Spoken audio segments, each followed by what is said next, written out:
نے صغیرہ کیا اس کی دھلائی، لہذا دوبارہ استعمال مت کرنا، ورنہ مفسرین نے لکھا ہے مرگی جیسی بیماری کا خطرہ ہے۔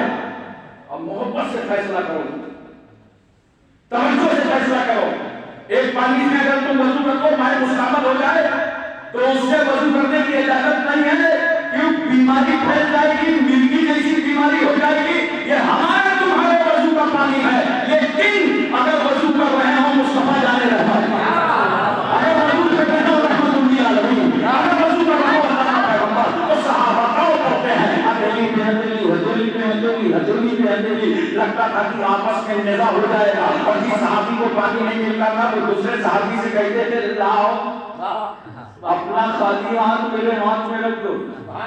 ایسی بات ہے، صحابی نے کہا کہ پانی نہیں ہے، پانی کے لیے تو سبھی کا ہوگا لیکن وضو کا پانی مل جائے، پانی نہیں ہے، لیکن صحابی کا خالی ہاتھ رکھ دو، کیونکہ اس ہتھیلی سے نبی کے وضو کا پانی ٹچ ہو گیا ہے، نبی کے وضو کا پانی چھو گیا ہے۔ اب سن لو، ہم تم جس پانی سے وضو کریں اگر تمہارا استعمال کرو تو بیماری بن جائے، مگر میرا پیغمبر جس پانی سے وضو کرے اسے صحابہ شفا بنا ڈالیں۔ اللہ سے ایک بات اور کہیے محبت کے ساتھ، بولو ذہن حاضر ہے نا؟ جی جی۔ پہلے کی عورتیں شوہروں کی بہت فرما بردار ہوتی تھی، بولو جیسے یہ انس کا رکھا 20 سال کا آدمی خبر تیرا 80 سال، ان کو بتانا چاہیے، وہ نہیں بتانا ہے۔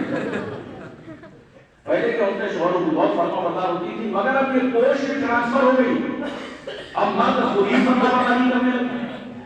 لیکن آج کی اگر کوئی کنیز فاطمہ بیوی بھی جب شوہر کی خدمت کرنے لگے، چلو کپڑا دھونے لگے، اس کے بعد نہیں دھونا نہیں دھونے لگے، اس کی مرضی، خدمت کرنے لگے شوہر کی، تو دائیں طرف کپڑا دھلے گی تو بائیں طرف منہ کرے گی، اتنی بدبو، یہ تمہارے کپڑوں کا حال ہے، تمہاری بیوی نہ برداشت کر سکے، مگر شام میں کو مصطفیٰ جانے رحمت کی، اگر میرے نبی کے جسم پاک کا پسینہ دلہن کو مل جائے تو دلہن کہتی اور اگر کی ضرورت نہیں ہے تو خاندان رہ جائے۔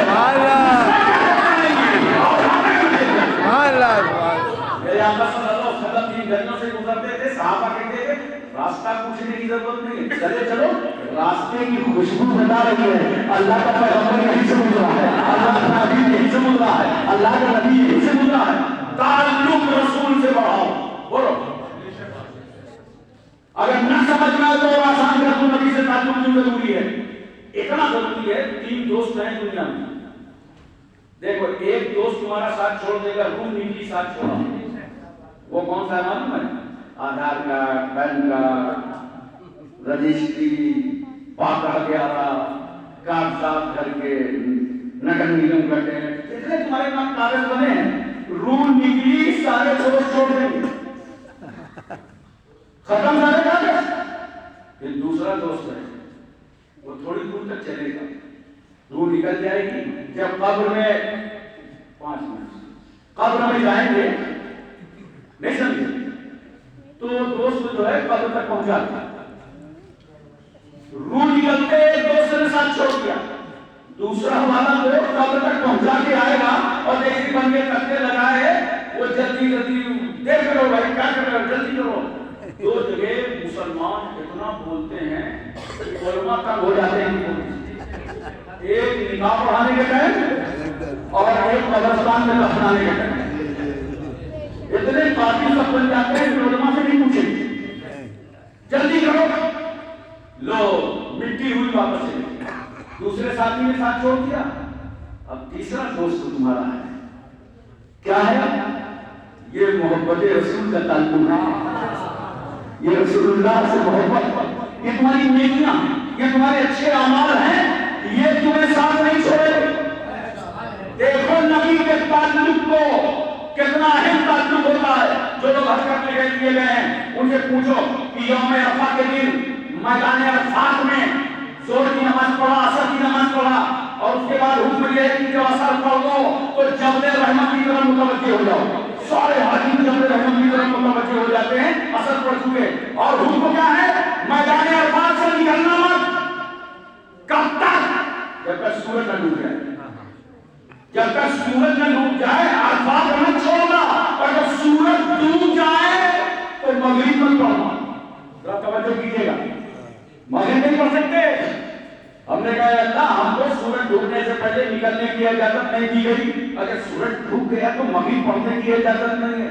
مولانا ہر جگہ مغرب کی نماز ہو گئی، جہاں جہاں سورج ڈوب گیا وہاں ایک مسجد ہے، صدیق اکبر میں، فاطمہ اعظم میں، مسجد عثمان غنی میں، مسجد مولا علی میں، مسجد ابو ذر غفاری میں، مسجد بلال میں، جہاں جہاں سورج ڈوب گیا وہاں نماز ہو گئی. ہم کو سورج ڈوبنے سے پہلے میدان عرفات سے نکلنے کی اجازت نہیں دی گئی. اگر سورج ڈوب گیا تو اے اللہ ہمیں مغرب پڑھنے کی اجازت نہیں ہے. خدا کی رحمت مسکرا پڑی. میرے بندو، ارے میرے بندو، تم میدان عرفات میں مغرب کیسے پڑھو گے جب میرے محبوب نے نہیں پڑھا؟ میرے رسول نے تو مغرب مزدلفہ میں پڑھا تھا. ہم نے کہا 10 کلومیٹر کا سفر جاتے جاتے تو مغرب قضا ہو جائے گی.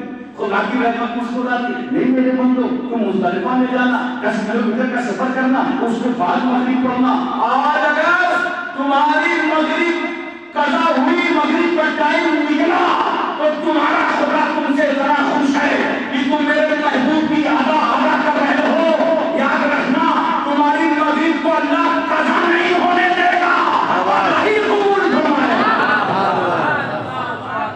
ایک آخری بات سنیے. بولو حضور صلی اللہ علیہ وسلم مکے سے ہجرت فرما کر مدینہ سے جب تشریف لے گئے، ایک اسلامی ریاست کا قیام فرما دیا. اب صحابہ کے لیے قانون تھا کہ جس کو جیسی مہلت ملے وہ مکے سے ہجرت کر کے مدینے آئے. دھیرے دھیرے صحابہ کا سلسلہ چالو ہو گیا، صحابہ آنے جانے لگے، ہجرت کا سلسلہ چلتا رہا. قانون میں سختی آ گئی. جب اسلام اس پوزیشن پر آیا تو قانون سخت ہو گیا کہ اب بغیر عذر کے مکے میں رہنا حرام ہے. بغیر عذر کے مکے میں رہنا لٹو.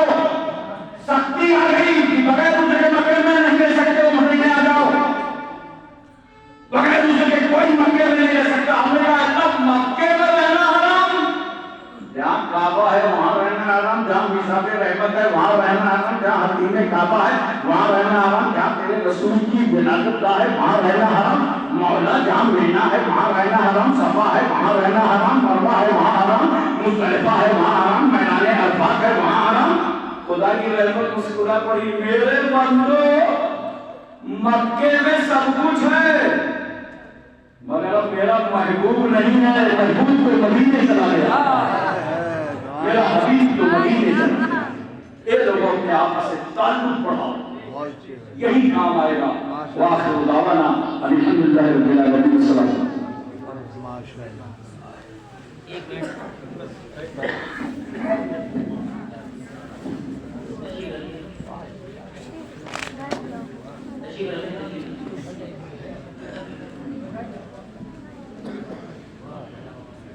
السلام علیکم ورحمۃ اللہ وبرکاتہ.